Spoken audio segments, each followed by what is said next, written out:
Hello everyone, this is Dr. Asif Khan and today we will discuss a very important bacterial disease, typhoid. Typhoid, which is caused by a bacteria Salmonella typhi. So causative agent is very important क्योंकि causative agent पे इस disease का name है.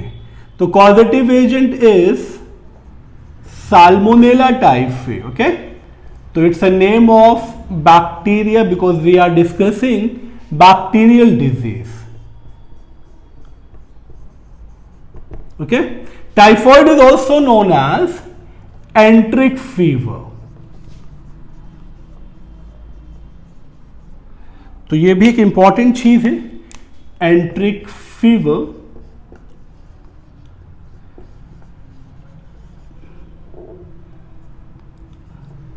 Clear? So let's understand the structure of this bacteria first, क्योंकि एक चीज इसमें NEET पे पूछी जाती है. नीट एग्जामिनेशन में इस बैक्टीरिया का स्ट्रक्चर बहुत इंपॉर्टेंट है. तो पहले साल्मोनेला टाइफी के स्ट्रक्चर को हम लोग समझे. तो अगर आपको याद हो, bacteria belongs to kingdom Monera and it's a true bacteria. तो ट्रू बैक्टीरिया में एक कैरेक्टरिस्टिक फीचर था. There are three covering, the glycocalyx, then cell wall and cell membrane. तो Salmonella typhi में the structure is something like that. Okay? इस तरह से एक structure बनेगा और ये जो structure है it is enclosed in a capsule form. Okay? तो इस structure को अगर हम लोग ध्यान से देखें तो it is rod like structure और rod like structure belongs to bacillus. Clear ना? तो पहली चीज तो ये क्लियर हो गई कि ये जो स्ट्रक्चर है बैक्टीरिया का, it's a rod like structure. अब इंपॉर्टेंट क्या है स्ट्रक्चर में? It lacks glycocalyx. ओके, तो this is very important characteristic feature that it lacks glycocalyx.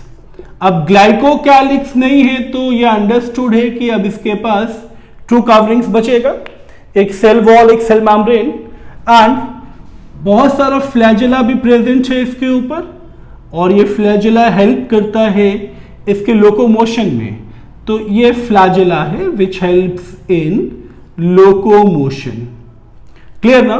तो फ्लैजेला इज देयर एंड ये जो स्ट्रक्चर है this is cell membrane and the composition is almost similar to the cell membrane of eukaryotic cell. Clear ना?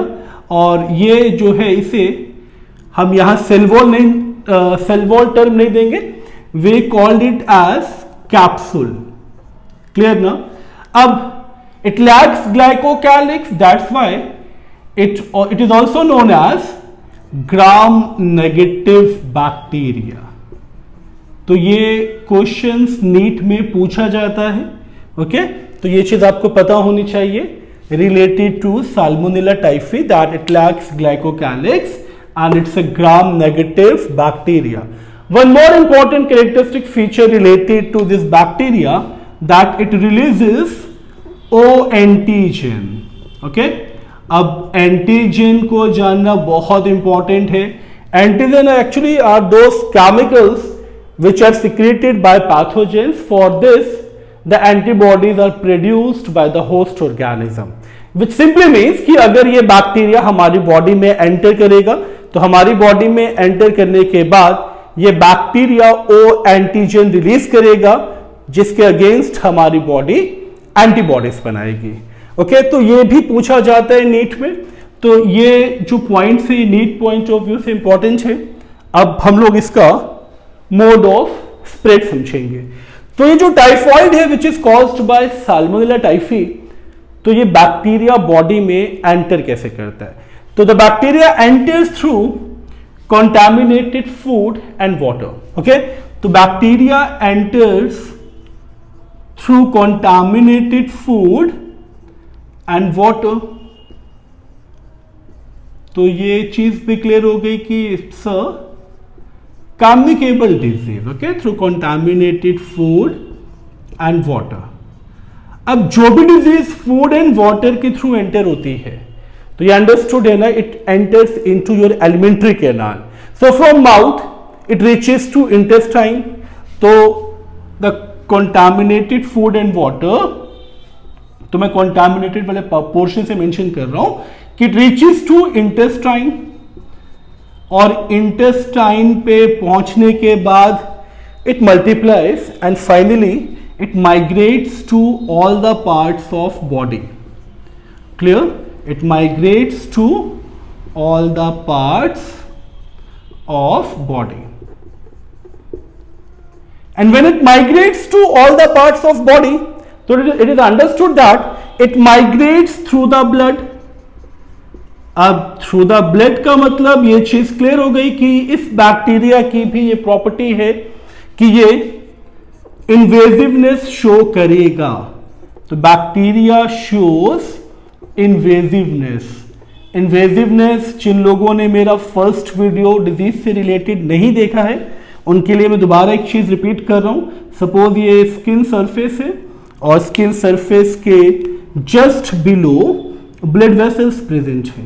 Okay, और ये bacteria capable है, sorry, ये bacteria capable है टू पेनिट्रेट और to corrode the skin and finally to corrode the blood vessels. तो it enters into the blood vessels by invading the surface और by penetrating the surface. This property is known as invasiveness because it migrates to all the part of body ना. अगर migration हो रहा है पूरी body में, ये bacteria spread हो रहा है, तो ये अंडरस्टूड है ये स्प्रेड होगा through the body fluids, mainly the blood and the lymph part, and इसके लिए इसको ब्लड स्ट्रीम में एंटर होना पड़ेगा. बात समझ में आ रही है ना. Now when it spreads to all the parts of body, some symptoms arises. Symptoms में क्या अराइज होगा? अब symptoms include sustainable high fever, बहुत हाई फीवर डेवलप होगा.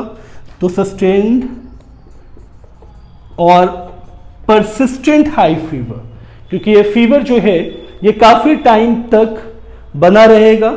इसका incubation period he 1 to 3 weeks है.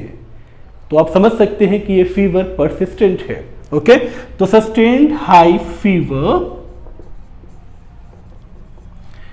along with loss of appetite, diarrhea also develops in the case of typhoid. Okay, diarrhoea के बाद जो फोर्थ सिम्टम है ये भी बहुत इंपॉर्टेंट है क्योंकि ये भी पेशेंट्स में नोटिस किया जाता है. Nausea. Nausea means the feeling prior to vomiting. Okay, तो sustained high fever, loss of appetite, diarrhoea, nausea and headache. Clear na? So these are the common symptoms in the case of typhoid. Now this disease is confirmed by, अब किसी भी disease का confirmation होता है by diagnosis और typhoid का confirmation होता है बाय विडॉल टेस्ट. तो it's very important that it can be confirmed only by the Widal test. तो it is confirmed by Widal test and it can be prevented by, इसको आप prevent भी कर सकते हो यानी प्रोफाइलैक्सिस अवेलेबल है. तो it can be prevented by taking TAB vaccine. तो it can be prevented by taking TAB vaccine. Okay, तो it's a typhoid antibiotic vaccine और ये प्रिवेंशन है इस टाइफॉइड का. ये चीज क्लियर ना. अब इसमें सबसे इंपॉर्टेंट चीज क्या थी कि ये एंटर हुआ था इंटेस्टाइन पे, तो सबसे ज्यादा अफेक्ट, क्योंकि ये भी क्वेश्चन नीट में पूछा जाता है, टाइफॉइड किस पार्ट को सबसे ज्यादा अफेक्ट करता है. तो typhoid mainly affects gastrointestinal tract. तो मैं कंप्लीटली इसे GIT मेंशन कर रहा हूं. GIT stands for gastrointestinal tract. Okay, mainly the intestine, but ये कंप्लीट गैस्ट्रो इंटेस्टाइनल ट्रैक्ट को अफेक्ट करता है। तो सिंपल था ना, बैक्टीरिया एंटर हुआ, एंटर होने के बाद enters through contaminated food and water, and अगर कंटामिनेटेड फूड एंड वाटर से एंटर हुआ है तो it reaches to your intestine first, and from intestine it migrates to various parts of the body by invasiveness, and when it spreads to all the parts of body, person develops certain symptoms including sustainable high fever, loss of appetite, diarrhea, and even nausea, tiredness, some other symptoms too. But it can be confirmed by Vidal test, and it can be prevented by tab vaccine. Now there is a very important classical case in the case of typhoid. आपने NCERT में अगर पढ़ा हो तो typhoid में Mary मेलून का नाम बहुत पॉपुलर है, और ये इसलिए पॉपुलर है क्योंकि Mary Mallon was actually cook by profession.